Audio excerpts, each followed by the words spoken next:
Today I want to show you how to use the website CommonLit.org. Open this webpage through Google Classroom. There will always be a link in Google Classroom for you to click on, so you'll come into the website that way. It should take you to Safari, to this website you can see at the top, CommonLit.org.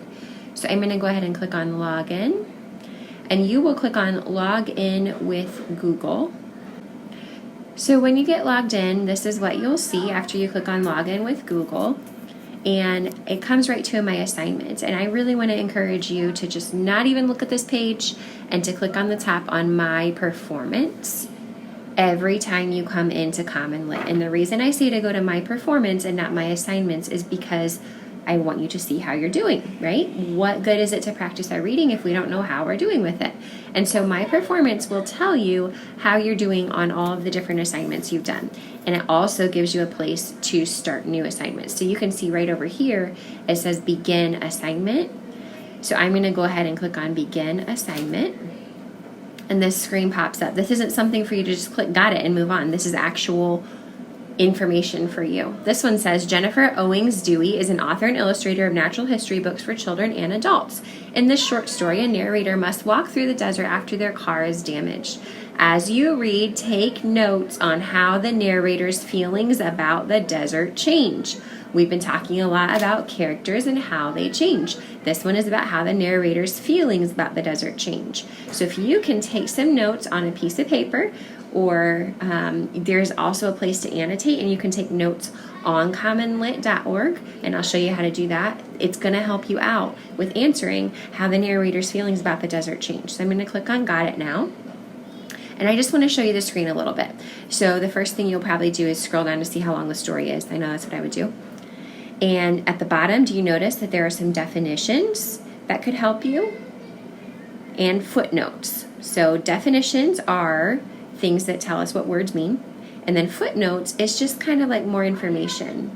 Or you can leave it on all. So that might be good for me to see as I'm reading. I also notice on this screen here that I just keep seeing these numbered little boxes. It says 1, 2, 3, 4. If you click on those, that goes along with these footnotes here at the bottom and definitions. So as I'm reading, I don't have to worry about scrolling back down to the bottom. I can just say, the cave was part of an ancient flow of lava. Oh, lava. And I should click on 1. Hot semi-fluid rock. Oh yeah, I remember. That's lava. Now hardened into solid rock. And that is going to help me as a reader. I'm not going to ignore those boxes. Don't do it. Don't you dare. You're going to click on those boxes and you're going to make sure that you understand those words. If you already understood it, well, good for you. That's like a little celebration. Some other things I see on the screen. Do you see at the very top in the middle here, there's font size. If this size is just too small for you, you can make it larger. You can make it smaller. You can adjust the size easily. At the top right, I see Read Aloud. Let me show you what happens here.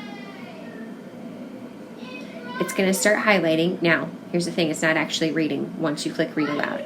You have to decide where you want it to start reading to you. So you've probably already read the title, the author, and this gray box at the top underneath the font size is what popped up when we started this assignment. So you might want to start at part number 1. So I can click part number 1. It was the middle of July. And I had spent 2 days exploring a bat cave in the Granada del Muerto Desert in southern New Mexico. Button at the top right. And you can kind of see how those play and stop and pause come up beside the read aloud option there. Or I can hide the read aloud. I could also translate. That's going to be a Google translation. It's not going to be exact, but if you are wanting some practice, or maybe you have someone at home that doesn't speak English, we could translate it that way and at least get a general idea. Or if you're wanting some practice in Spanish, if you're in the dual language program, this could be a way to get some practice a little bit in Spanish. Here are some other resources. This last one here on the top right. I clicked on that little highlighter, and you see how it popped up that little light bulb that says press and hold to highlight or add annotations. What's an annotation? Well, in the middle of the word annotation is the word note, and so it's basically a way to make notes. So when I have annotations turned on, I can press and hold, and you see what I have here? I can, on the bottom, I can highlight or I can erase, and those are all my different colors of highlighter if you want to get fancy, but don't let that be a distraction. Maybe this is really important to me as I'm reading and I want to remember how the lava had gurgled out of the ground, so I highlight that. I press and hold and I decide, you know what, I wanted actually that whole thing, so I can drag out the sides, and it's not highlighting everything for some reason. May have to play with it a little bit. But there you go, I can highlight, and the other thing that you can do is make a comment. So this T with the rectangle around it that's white, if you click on that, you can make a comment here. And now, the thing about this is that your teachers can see your comments and we can see your highlights, so we know whether or not you are doing what the text asks you to do. So if I'm going to make a comment on this and it says the lava had gurgled out of the ground like liquid metal 250,000 years ago, maybe I'm like, wow, that's a great description.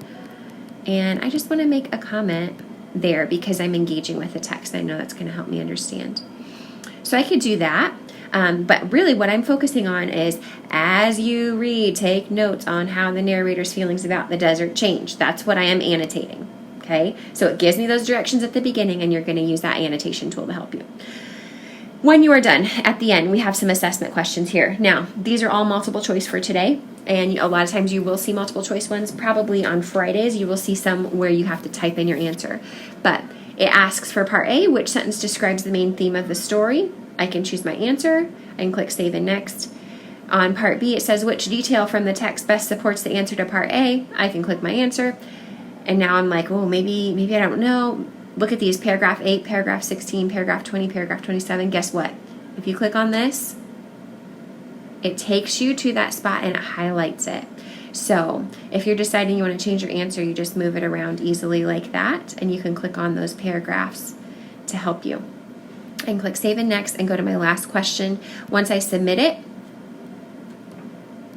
and click all those submit buttons, then I see that it is in progress. My grading is in progress, and I can go back over to my performance and see my scores are not yet released, but I bet when I come back here later this week, I will see my scores. So this is an overview of how to use CommonLit.